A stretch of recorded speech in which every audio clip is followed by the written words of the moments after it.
Hi there. Today I am going to be making tea tree and lavender soap. It's going to be an in the pot swirl sort of with a little twist. I'm going to be mixing, or actually in the pot swirl, my purple and white together, and then I'm going to be putting that into the solid green to kind of give a double in the pot swirl. So anyway, here I have my lye water and sodium lactate, and here is my batch of oils. What I'm going to do is start off, they're both very low temperature. I had to leave for a little while, came back, and they're about 95 degrees. So what I'm going to do is in goes the lye water into the mix, and then I'm going to gently mix it, add my essential oils, and then split out some soap batter for my colorants. And I have my tea tree and lavender here, which is one of my favorite essential oil combinations. It's really nice. I actually been putting it into my natural made deodorant, which actually works on me, keeping the smell at bay. I'm not a big sweaty person, but it does definitely help me as a deodorant. So I'm moving to a natural deodorant base as opposed to the stuff that comes in the sticks with all the chemicals. So anyway, I have a light trace here in my soap batter, and I'm going to add my essential oils, basically simply just tea tree and lavender.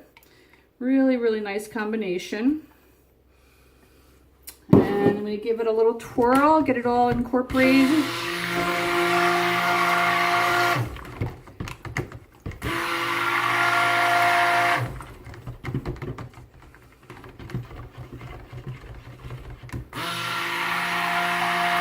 Okay, so here we go. We got my nice soap batter, very light trace, if at all, kind of a slightly more than emulsify, but slightly less than trace. And I'm going to pour it off into my purple, which is prepared with some rice bran oil and some purple mica. As I've mentioned before, I love purple. And I'm going to make it about that much. Going to do a little stir by hand because I don't want this to start setting up too quick. So I got a nice deep purple color, and I'm also going to pour some off into my white measuring cup. Has white titanium dioxide in it, and titanium dioxide for me anyway has been known to move along the trace process. So I've got my purple ready. Here's my white. I'm going to use a little bit less white than I did with purple, just to kind of give it a little boost to interest. And so I'm going to hand stir because I don't want it to again be over stirred and get thick and gloppy. So it's still pretty liquid, but I do like to move fast because I do get worried that it's going to all of a sudden glob up and then you can't get the nice swirls.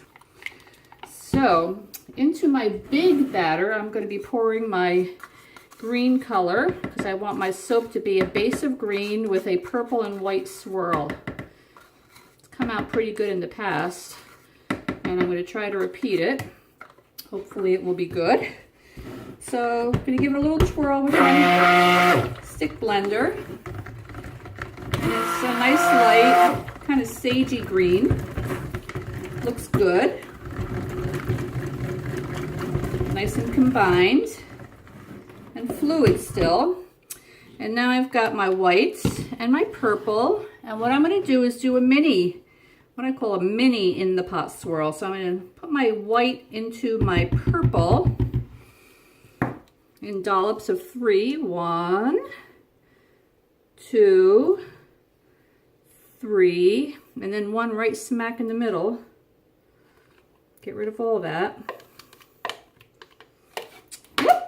Moving a little too fast here, and the batter is still holding a really nice consistency, but I got to start moving. So what I'm going to do is take my spatula and give it just a gentle swirl to kind of get the purple and the white mixed together very nicely, which is like that.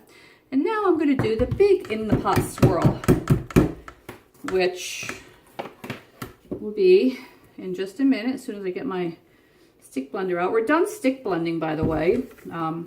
It's had a nice coming coming to a nice trace, which is good to hold and suspend the colors nicely.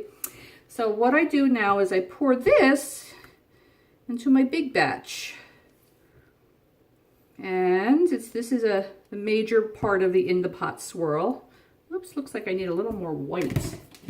Maybe I can scrape out a few more white speckles into the rest of the purple so that it's not so solid looking.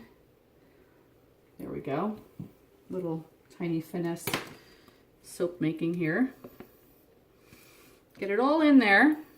I don't like to waste it. And then I'm going to give a little twirl with my spatula, not to mix it up, but just to kind of move the swirl around. So here we have my soap batter, and now I'm going to pour this into my mold, which is a 4-pound mold roughly. I know I'm going to have leftover, so I have my little soap bar molds here to pour the extra into. So here we go, and we're going to hope for a good pattern, and we'll see it after it's cut. So in the mold goes my soap batter with the white, the purple, the green, kind of a fun color combination. I see that the top is going to be an awful lot of green, which is fine. Let me give it a little bang down to smooth out the top. Got some interesting purple striation on the top, and I think that's going to be good for this mold. So it's pretty much to the top. And what I'm going to do is just try to take a little purple and spot it here and there and drizzle it so that I could take my magic soap decorator, which is really a chopstick, and kind of swirl it around on the top to give it a little bit of interest. See if I can get some white speckles in there too. I think I can. White's a nice contrast highlight color. Helps add interest to the dark purple. And here we go. Have my little chopstick here, and I'm just going to kind of give some gentle swirls, kind of make it look like hearts or long elongated hearts, and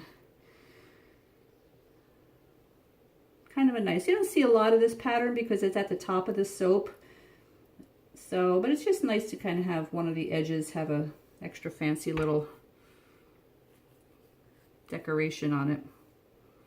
I don't do it too much because otherwise it gets too busy and you kind of ruin the contrast with the colors if you do too much, you know, with your chopstick.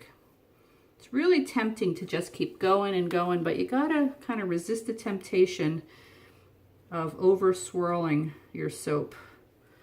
Very easy to do. I've done it many times before, and I've learned from my mistakes, of which I've had a lot.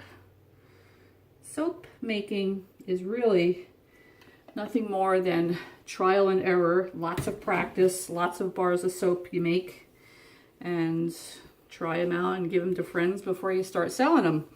So anyway, here is this is my 4-pound tea tree and lavender soap loaf. We're going to put that to rest for overnight. But before I'm actually finished here, I need to use up this extra batter.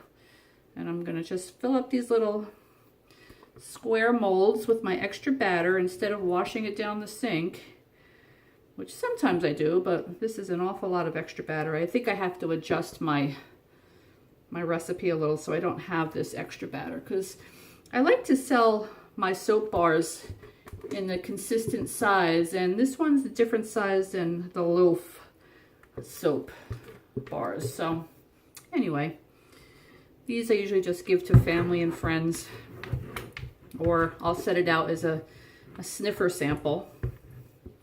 Even though they don't look as pretty, they still smell the same. So here I got to make 3 extra bars of soap with my extra soap batter. They're not pretty, they're just green because all the green stuck at the bottom. And then I'm going to do a simple boom, boom, boom. Whoops, look at that. Jumped right out of the mold. Kind of like a fish into the boat. All right, so there we go. Those are my extra soap bars. And my soap is done. Now we just have to wait.